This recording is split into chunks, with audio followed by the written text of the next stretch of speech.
Good afternoon. This is Critical Talk with Professor Amina Al-Din, and I am indeed honored to have with me this evening Mr. Clyde Alameen, who has a long career as an educational and managerial leader.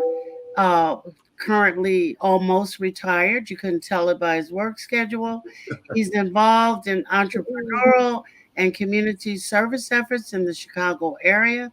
He served on advisory and governing boards of multiple non for profits committed to youth service, health, education, community development, and leadership development, including the current co chair of Iman Inner City Muslim Action Network.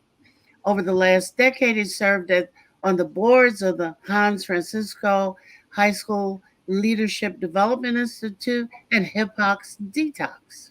He was previously also a member of the advisory council of Upward Bound at the University of Chicago.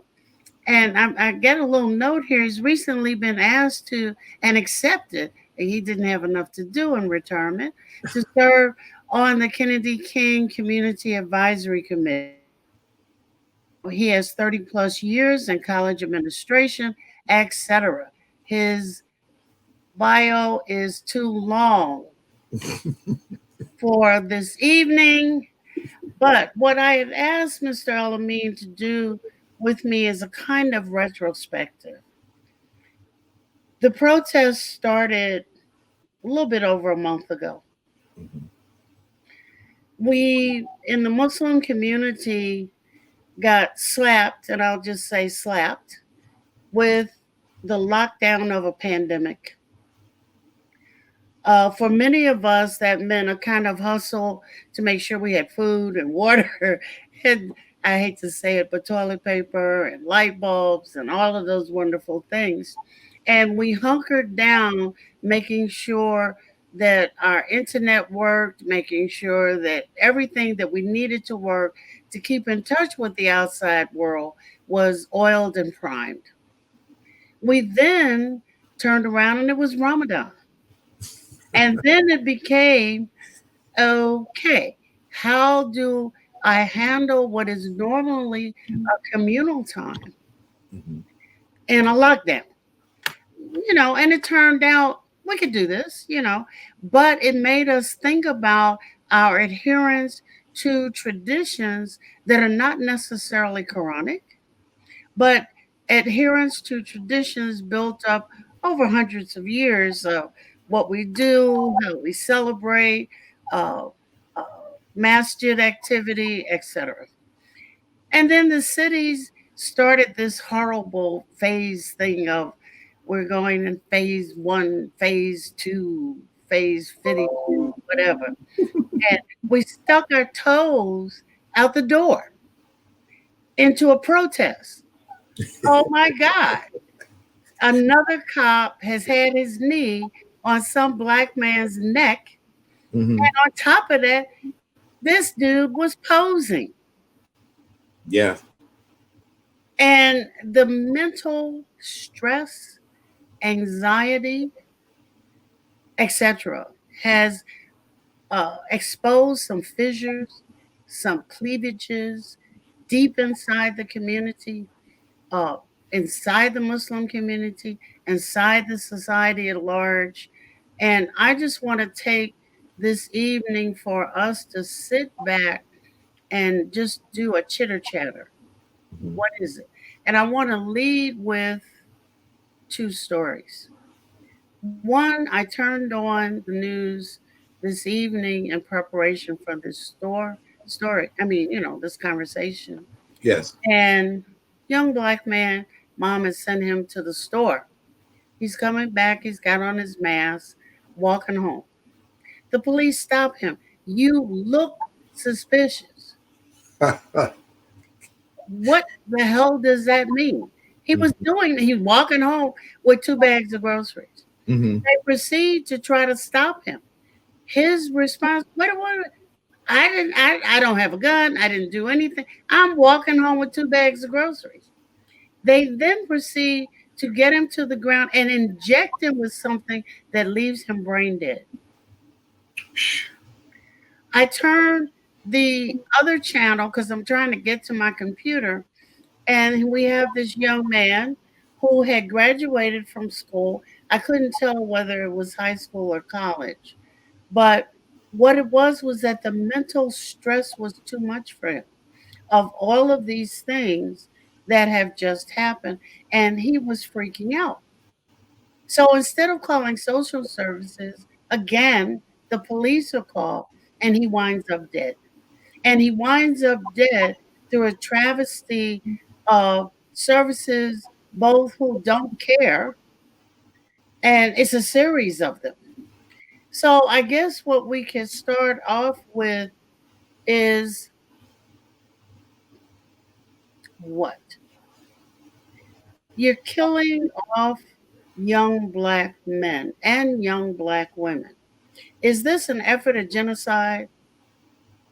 If so, what's going to happen when the community realizes it's not about reform, it's Hmm. not about exposure of fissures, it's about I want to commit an internal genocide where the killing of George Floyd didn't, it means that okay, now it's really on.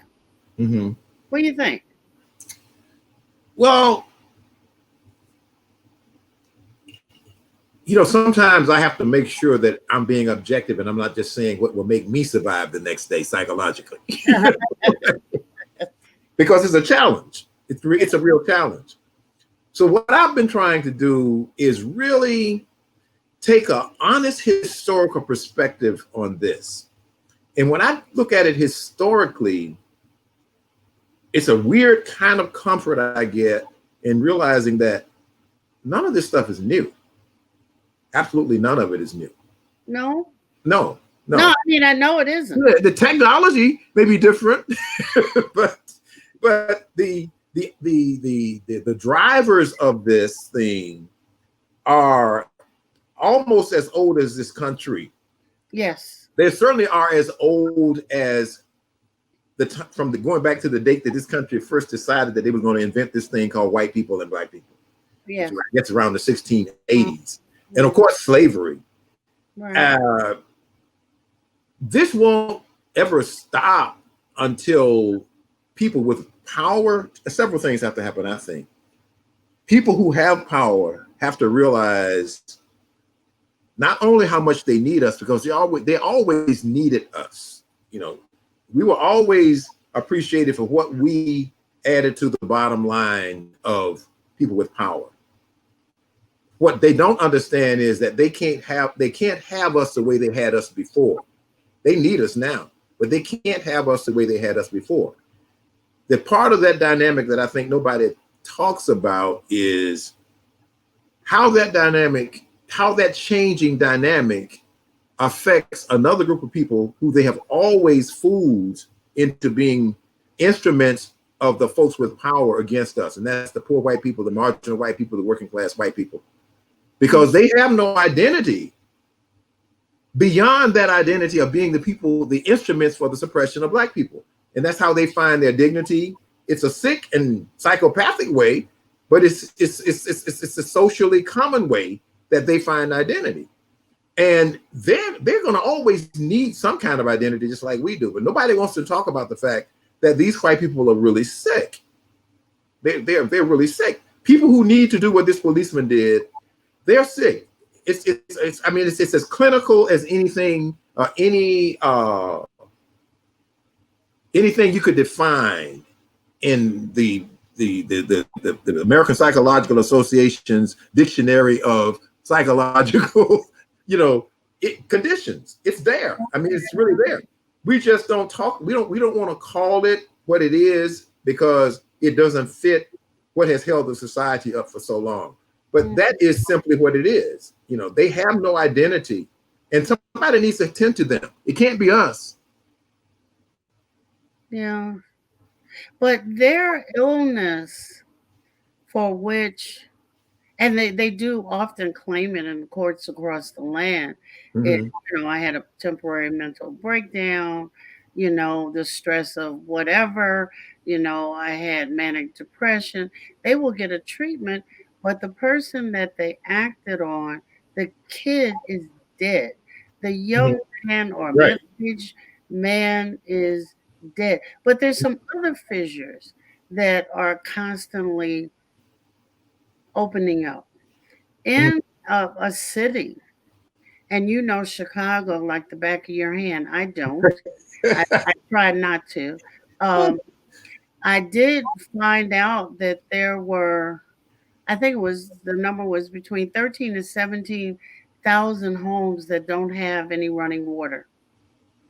I found out that some folk are living in houses where the ceilings are collapsing and the mold and mildew, etc., Mhm. making children chronic asthmatics. Yeah. Therefore, you have little kids who start out, I can't breathe. Parents who it's not just, well, go get an inhaler. You have to get to see the doctor to get an inhaler. And now medicine is so fractured that you need to see a pulmonary specialist. A lot Hmm. of specialists don't take Medicaid. Right. So now, where is this mom? She has to wait until this kid has an attack, pray that he doesn't die, rush into an emergency room if there happens to be a community hospital in their area, right? Or a community health center or something to get some care. Most of the community health centers close at what, 5, 6 o'clock. Yeah. So now you got to get to a hospital with an ER where, I mean, it's too unfathomable. We have one big issue, and I want to call it, it's almost humorous, uh, that, that there's a category called food justice. You know, we're living in the United States. You know, it'd be different if you and I were sitting in Nigeria or in, I don't know, the Democratic Republic of the Congo. Hmm. But we have food deserts and very few stores still opening up. I mean, the most hilarious thing I heard, and this probably wasn't hilarious, was we're going to open a Whole Foods on the south side of Chicago. And I said, do you know what the prices are in Whole Foods? What are you going to give them? The remnants of the Whole Food produce from other places?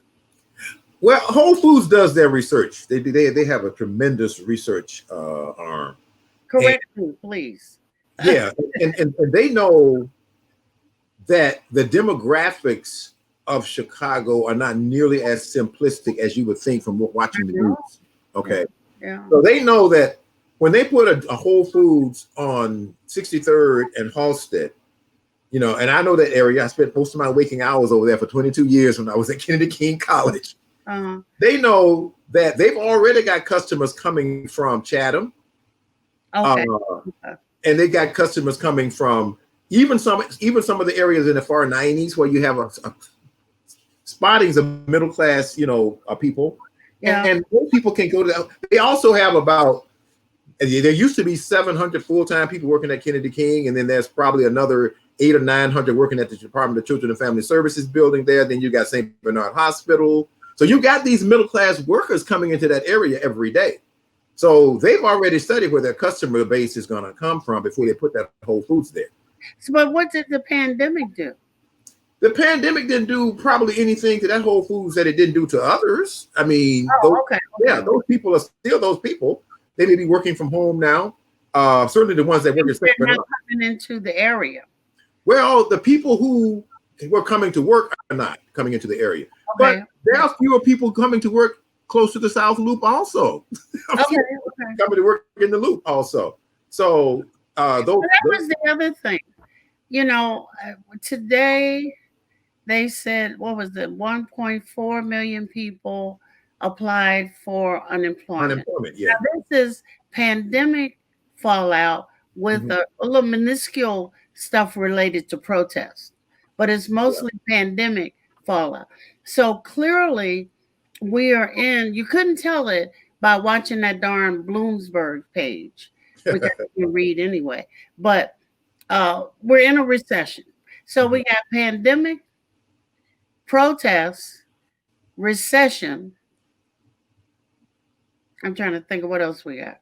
Uh, the unveiling of the fissures in society and a pushback which results in more murder of African Americans, Latino Americans on the streets.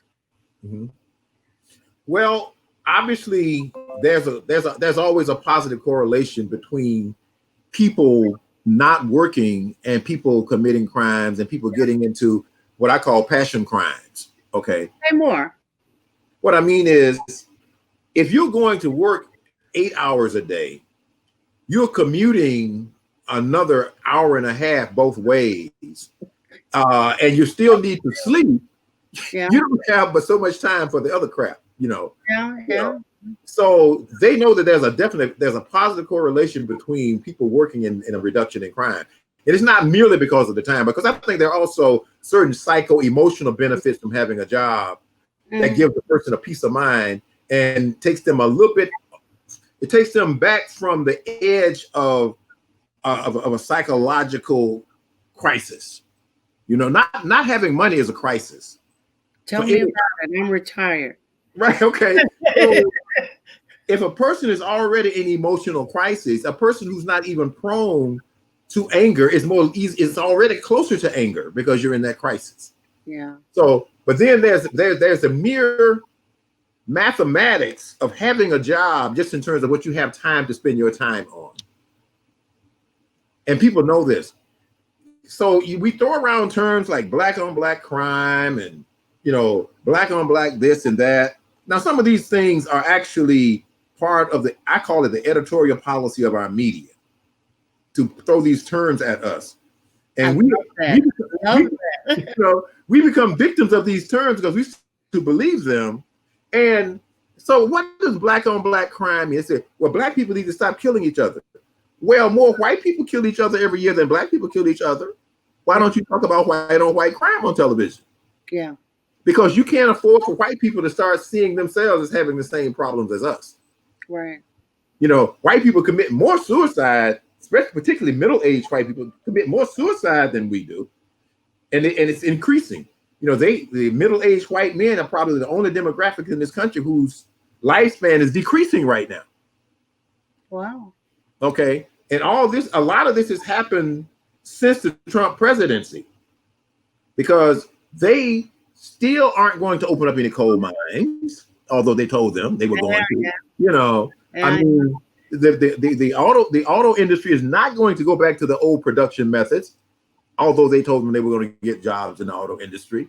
You know, a lot of things that they told them are not going to come true, but they can't afford to see themselves as being in the same situation that we are in, because their definition of themselves is heavily better than black people. They may have some other self-definitions, but the main self-definition they have, consciously or unconsciously, is I'm not black. Yeah. And they've had that definition since slavery. Right. All they've ever had to do for them was tell them they had a little bit more, just enough to distinguish, other than the obvious, what I call the uniform, which is the white skin. You know, mm-hmm. But all they have is the uniform. They don't come to practice. They don't even get to sit on the bench at the game. They just have a uniform. Mm-hmm. And that uniform, they keep programming them so that uniform is enough for them. And anytime anybody starts to bring them a little bit away from that into some sanity, if you're a black leader, generally you get assassinated. And you can look at Fred Hampton. Yeah. You can look at Martin Luther King, where he was in terms of his leadership upon his assassination, was he was bringing poor people together, black and white. Right. That's the danger. And that's what they define that as basically a sign of the Messiah, quote unquote. Somebody who can, because it's really about a Messiah basically deals with the root problem in a society. It doesn't just deal with one group. Right. Because it's never just one group. It's the poor people being manipulated. So the poor white people are manipulated. They don't go to jail as much as us. They just out of jail and hungry. Okay. They're not even getting the They're benefits. not getting the benefit. You get three. They say you get three hots and a cot in jail. You know? Yeah. They might not be eating but once a day.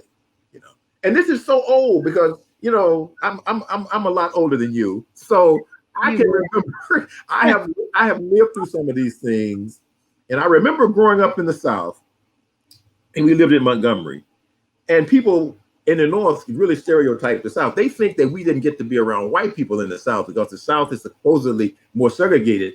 And especially back in the 50s and early 60s, well, there were white kids who came across the road and played with us every day. Right. They were the only out of here. Yeah. Right. And they were the only kids that were anywhere near Cobb Street in Montgomery who would say yes when somebody said, have some dinner. Yeah. You know, if we said yes, we were gonna get killed when we got home. We could not go home and say we ate at Miss Robinson's house. Yeah. These kids were hungry. Right. They were literally hungry and almost naked. But at night, their father would put on his Klan robe and get in his car and go to the Klan meeting. And he wanted to make sure we saw him because that's how he distinguished himself. And that's just an example of pathology. Yeah. That, you're talking about. Dr. I think her name is Carolyn Anderson at Emory does a wonderful I saw her book on white rage, which I recommend to our listening and viewing audience on this program. And it's not because the people were bright enough to think of the program in advance. It's just, let me see what works. Ah, this works. Let me add on to here. But I want to think about, because one of the things I was talking about yesterday was the fact that Eddie Mann, you're the co-chair of the board. I kind of sit there, you know, I have to make sure that women have a louder voice in the future. A man purposefully has, over the years, with a, a, a multicultural, gender diverse organization, and I want to say a class diverse organization, seriously try to think through some of these issues. And for that, it has gotten a lot of pushback and a lot of support. Yes. So one of the things I want us to think about, and I'll talk to a man in concert with some other groups down the road, is I want to go to green reentry. Okay. And I want to talk about because I know that you're acting as an advisor. I'm just praying on you. You can tell at the moment. That you're the advisor to tell our viewing audience about that program. Green reentry is really, I think the key term there is reentry now. You know, the key term used to be green, but it's really just a little bit. There it's reentry. It's really talking about reentry of people who have been incarcerated back into society. But I think somewhat geniusly, Iman has put a mentoring component in there where the young men who have not necessarily have not been incarcerated yet are mentored by men who have, because those men are probably the people who are most qualified to convince them that that's not what they want to do. Okay. Right. I don't have that quote unquote credibility with them because they think I've always been a middle class guy, highly educated, etc. They don't know that we might have, things might have been as lean in my house as they are in their house when I was coming up. So I don't expect them to believe that. And I think that was a genius move to do that because empathy is really important in influencing anybody. And respect is also important in influencing anybody. And there's basically, for the adults, the concept is you don't just have people coming out of prison. you have them coming out of prison into a support system. And I think one of the most important parts of that support system is leaning on each other. Right. Because if there's not an element of self-help in anything that you do for somebody, to me, as far as I'm concerned, there's also not an element of longevity.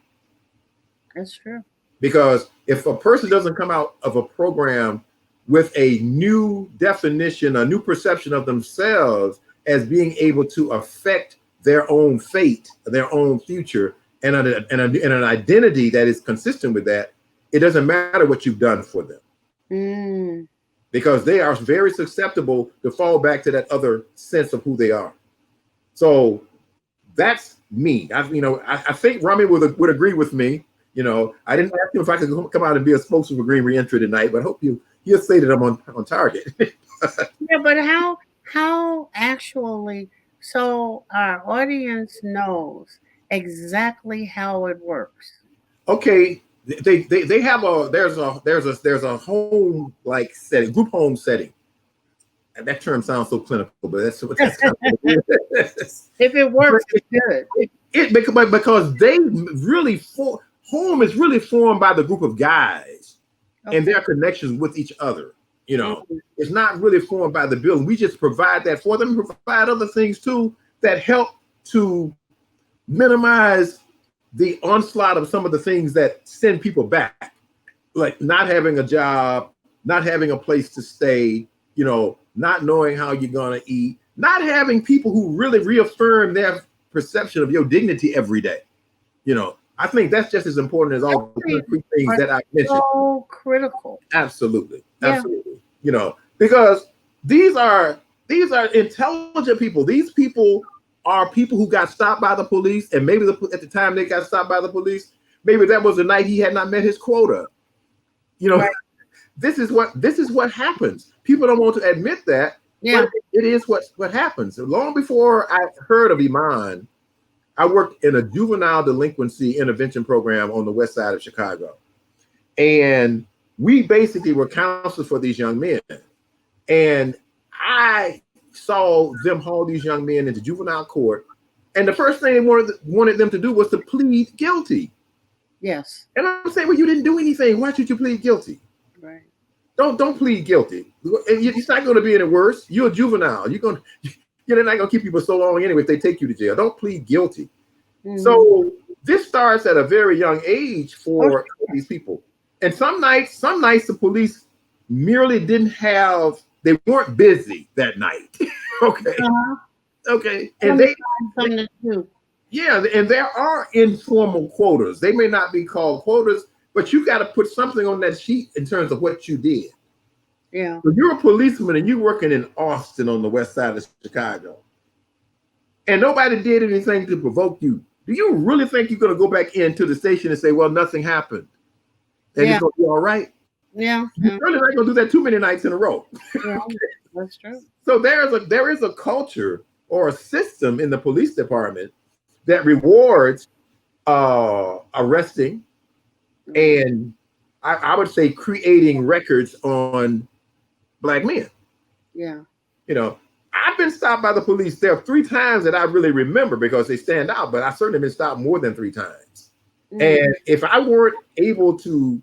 wasn't psychologically equipped to deal with them, and I mean dealing with their psychology, I probably would have been arrested. It wasn't my psychology I had to deal with. I had to deal with their psychology. But how many people learn that? Yeah. And after a while, you get tired. You just get tired. You do get tired. Overwhelmingly tired. I want to go to one of the things we found out in the instance with George Floyd was that the store he had gone into with this counterfeit $20 bill, if it was counterfeit, not knowing how he got it because counterfeit money passes through the society all the time. That's another way of laundering money. Right. He goes in, and the store is sitting in the midst of a Black neighborhood, but it has the protocol: if they sneeze the wrong way, call the police. Yes. Now, one of the things that was said, they never went back to it, but was that the police have been called in previous instances. The police, escort the rowdy out of the store or whatever, and the police go on, and whoever it was goes on, because usually it was minor stuff. In this instance, the man leaves. He's obviously not rowdy because they don't have to drag him out of the store, and he goes back to his car. But what came up was the issue of immigrant Muslims having, and this has been a problem for a very long time, Mm-hmm. making their living off of poor black and brown communities, not living in the community, not having that thing you just talked about, empathy for those who live there, not working. And this is not all of them, of course, because there's some Right. who have busted their buns to make sure that the community knows them. And the store owners and managers know these black and brown kids by their name. And I know your mother. And if your mother knew you were doing X, Y, and Z, she would do PQ&R, right? Mm-hmm. So, but we have a kind of recalcitrant group who lives there, makes their money off the people, goes home, Mm-hmm. who have developed policies that are not in any shape or form neighborly. Mm-hmm. Iman has a program where we deal with the corner store owner. And sometimes that corner store owner is black Mm-hmm. or brown, Right. But Right. for the Muslim community, it has become a thing of the immigrant Mm-hmm. in the neighborhood. Mm-hmm. Talk about our program. Well, the corner store, I think there are several things. The corner store can be an instrument for solving some of the problems that the community has in terms of food access, Yes. fresh produce.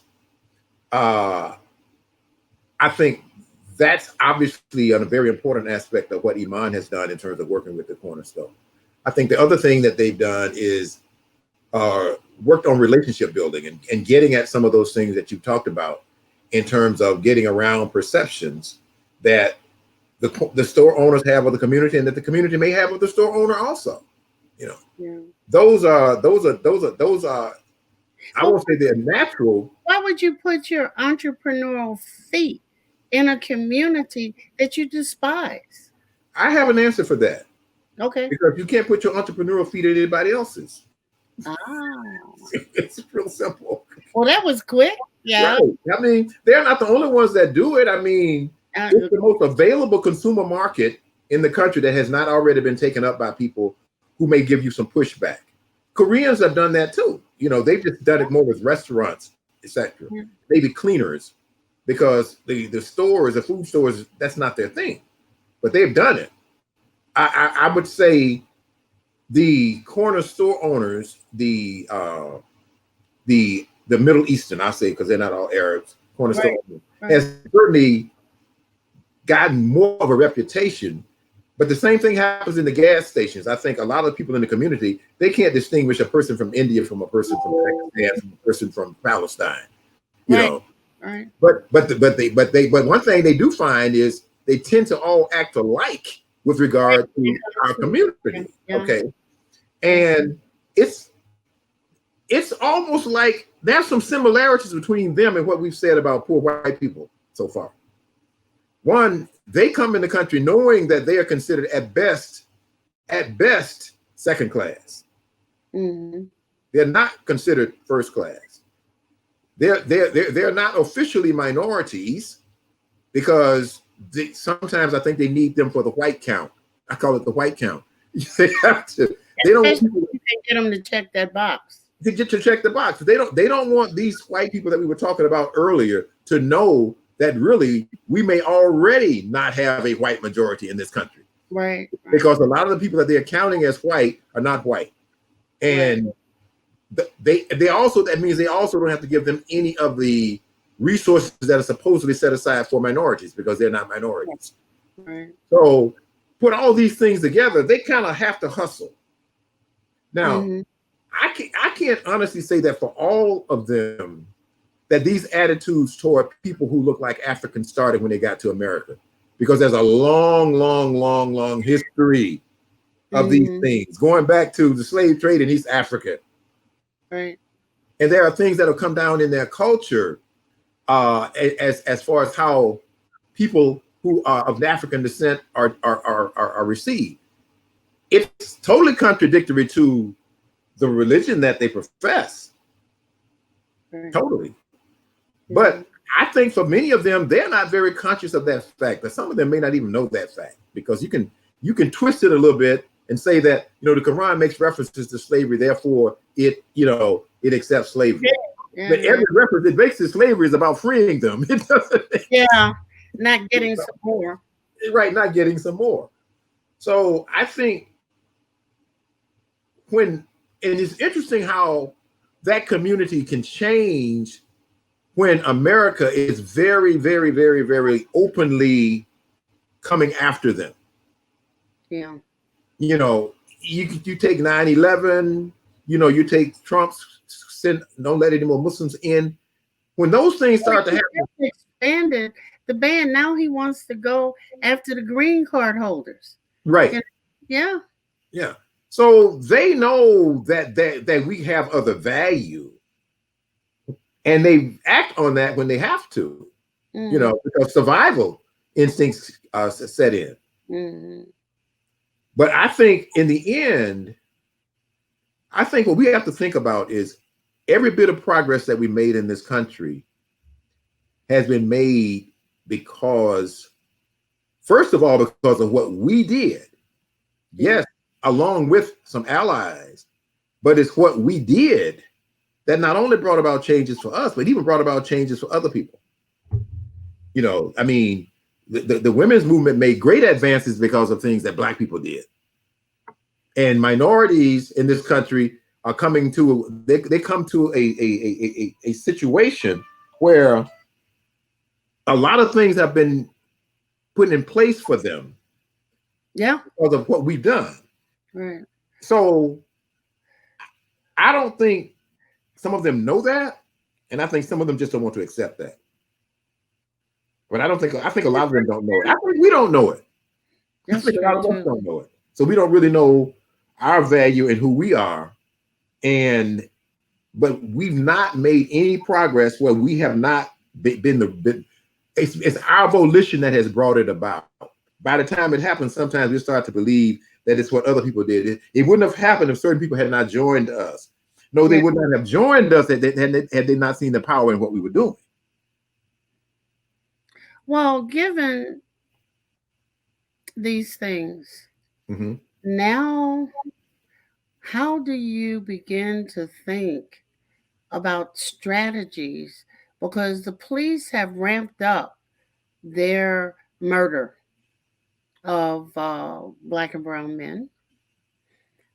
Today, our mayor here in Chicago, along with our school, Chicago Public School System superintendent, have to get all these things straight in my head, Yeah. come out with this thing. Oh, we're going to have broadband for all of the homes, broadband access. Well, broadband access also requires some other things like a router, which Yeah. costs money. So some of the pieces still aren't there. Yeah. The person, even if the broadband is free, you got to pay for the router. And AT&T and all of the other places are going to get something out of you. They're Yeah. not that altruistic. Okay, No. so now I have a mom who, okay, you give my kid a tablet, but if we're hungry, the tablet is going to the pawn shop, Mm-hmm. amongst other disposable things, Mm-hmm. because I got to feed you. It doesn't matter if you can get online if we're really hungry. And I don't think when people think of hungry, they think of those programs that come on TV, that are commercials they want you to give to, and the kids got big bellies and flies around their eyes, and they're dragging themselves from one place to the other. there are every fat kid you see is not fat because of gluttony. No, malnourished. Yeah. Mm-hmm. And I don't think that because we are where we are, that is taken into consideration. So there's still gaping holes, but the ones on the other side are strategizing daily, nightly. What what are our upcoming strategies? I mean, some things are for the long haul. Some things are for the immediate haul, but some things have still got to say, get your foot off my neck. Mm-hmm. What Mm-hmm. are strategies? How do we begin? And I don't expect you to have Yes, of all the course. answers, although Yeah. I'd love it if you did. That they're the right questions, that's for sure. You Mhm. know? And the way I'm thinking about it now is I'm thinking about what are at least some of the characteristics of what we did in the past. Hmm. Well, one characteristic of what we've done in the past is that it's always been something that surprised them. It's never been something that they were expecting. Right. Uh, it's always been something that ultimately affected their pockets. Boycotts. Boycotts affect their pockets. Uh, Informal boycotts affect their pockets. There are boycotts and there are boycotts. Yeah. Okay, Yeah. there are the formal boycotts, and there are the decisions that you are just not going to go certain places anymore. You know, Right. you look at even some of the corner store efforts. When people get upset and decide they're not coming to that store anymore, it's interesting how malleable some people can become. And I think we have to do it. We also have to be smart. People really underestimate how smart we are. And that some people spend a lot of time being offended by that. But when you're talking about fighting, sometimes you want people to think you're not as smart as you are. Yeah. Because they don't You they, too. they don't know what you're going to do next. Right. And I think back on the civil rights movement, and one of the things I bring up, I like to mention the civil rights movement. I like to mention something on the other side of the ledger that's not generally called civil rights. Civil rights movement. I remember the civil rights movement kicked off when television was about at the same point of concentration as the internet is now. That's true. Yes. Wow. And All of that. people, I was just lucky to be living in Montgomery. Okay, I'm blessed to be living in Montgomery. So No. you get a little bit of, you get a few hints about how people are thinking. And these are smart people. Look, people think we survived slavery just because white people didn't kill us. We survived slavery because we were smart. Okay. Yeah. The bus boycott was orchestrated with television in mind. It Mm. wasn't just emotional. Yeah. The struggle in Birmingham was orchestrated. It was a very, very conscious media strategy all the time. It wasn't that the kids just got so mad one day they decided they were going to bust out of their classrooms and come out there and meet the dogs. Right. That was a media strategy. Mm. The media had decided we're giving them too much coverage. We're going to pull back. King and his group decided we got to do something to get the media to come back because that's what was causing us to make the progress. The thing they decided to do was to get the kids out. There's no way television was going to be able to resist those kids and them coming with those dogs. Right. Now, there might have been a couple of dog bites, but there certainly weren't many if there were any at all because they taught the kids what to do. Mm-hmm. But the main thing was, how do we get this media strategy? This is our media strategy because we need attention on us. Right. And I'm not saying we do exactly that thing. I'm saying we think like they thought. Right. And then that was I call it, that was the false division that people saw in the movement. They looked over here and saw the militants and then they saw the civil rights people over here, you know, they saw the Nation of Islam over here, and you know, which made the other people look much more attractive to them. You know, and you know, look, nobody, I don't think Elijah Muhammad ever thought they were going to give him 7 or 8 states. But I figured he thought he'd get some farmland out of the deal. Yeah. He did get some farmland out of the deal. You know, so we have to realize that we have to never get so emotional that we forget to be smart. Yeah. Because in the end, it's a strategic thing. It's not an emotional thing. Yeah. So those are the things I say we have to always fall back on, because those are the things that have gotten us through. Now, not without trusting Allah, not without knowing Allah, even if we didn't call him Allah at the time. Mm-hmm. It's the spiritual thing has always been there. It's always carried us through. Right. You know, and we have to understand that that's a part of who we are too. You know, it's a part of who the people that we're trying to appeal to are. You know, it appeals to Black people respond, even if they never go to church, if they never go to the mosque. But Right. also good white people respond too, people who still have their moral core. Yeah. Even some of the ones that are caught up in this whole thing who have done some terrible things. Right. You know, it doesn't mean that they are morally dead. It just means they may be morally sweet. You know, we have to be smart. That's the bottom line. And So understand that we come from smart people.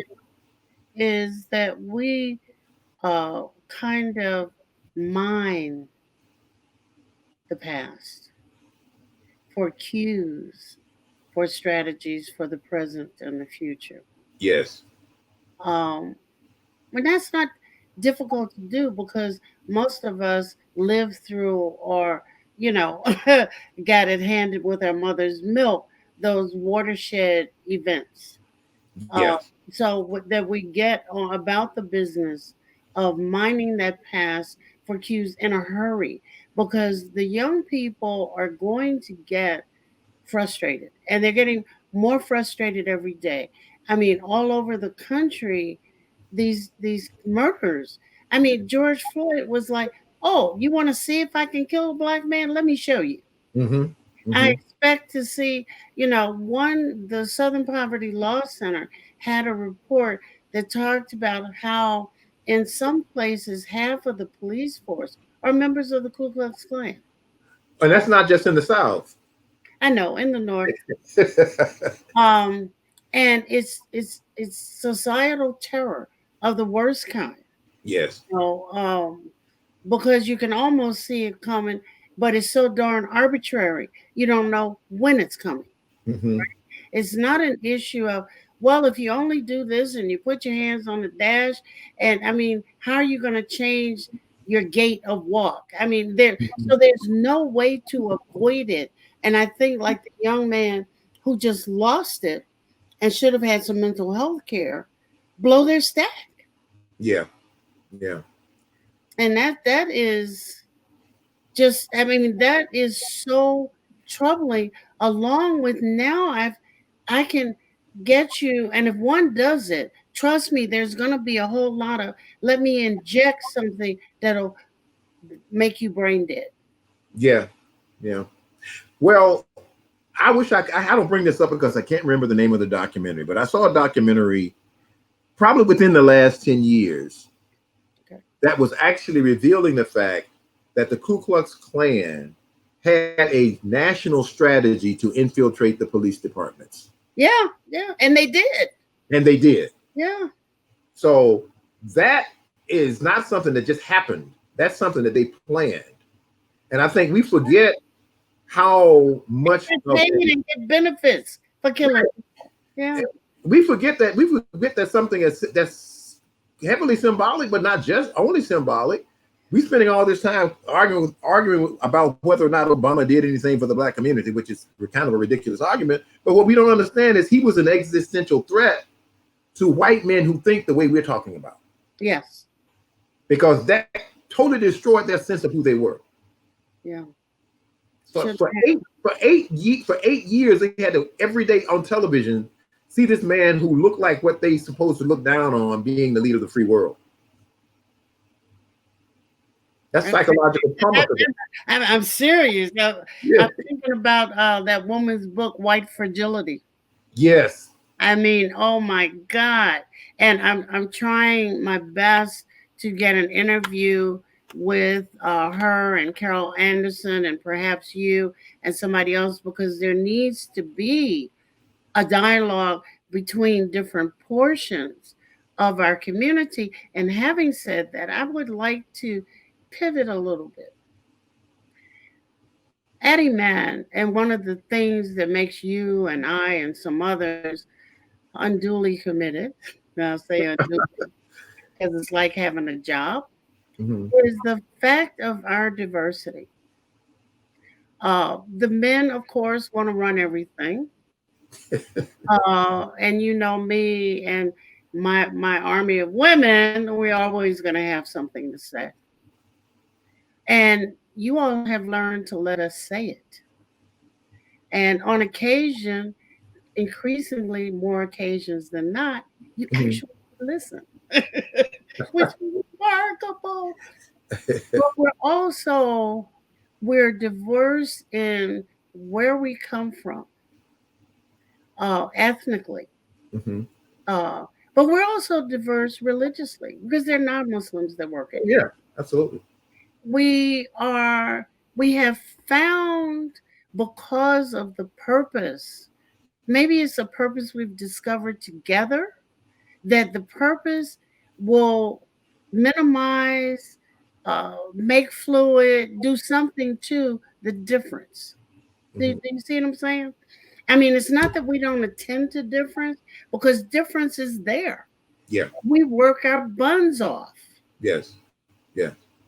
Well, I think we were made different. It's like,